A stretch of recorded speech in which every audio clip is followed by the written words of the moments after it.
1984, as a young punk, and I was just telling Ron Calkins I'm leaving here an old punk. And I think about my journey and being hired here. I actually started as an engineering aide because the manager that hired me didn't think I had the qualifications yet for a technician. So I think about from an engineering aide to moving to be a manager in the 16th largest city in this state. It's pretty amazing. And I think about all the hundreds and hundreds of people that I've worked with, worked for, who I've supervised, and there's countless people that I couldn't even begin to name all of them.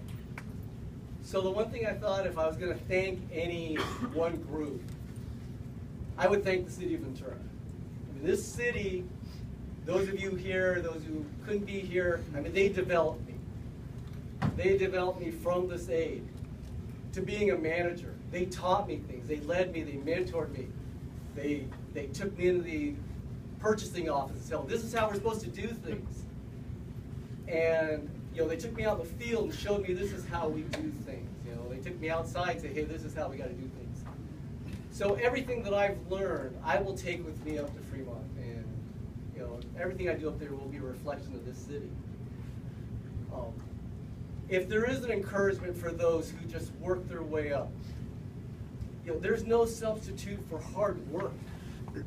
There really isn't. And that's not to downplay a college education, but you just continue to work hard and you just take the opportunities that are given and you maybe seek more opportunities. And I often tell my crew this, just go seek knowledge. Whether it's from a university, whether it's on the job, or it's the guy on the street corner. If you can get that knowledge and use it to your advantage, those opportunities will come. You will be rewarded for that hard work, whether it's in this lifetime or the next lifetime. You will get rewarded for it.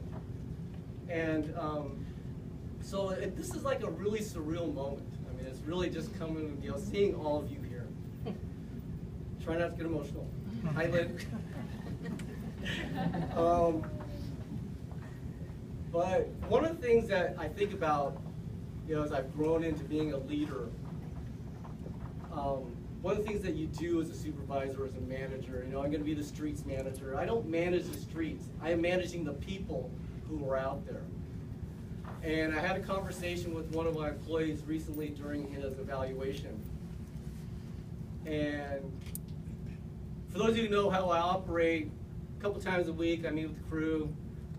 You always talk about things, what the city's doing. About once a month I give them what I call my pep talk, why we're here, why it's important for us to do this work.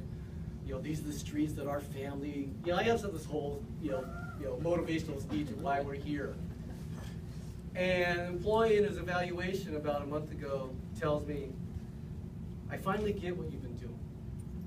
You're not just making us better employees here, but you're making us better people at home.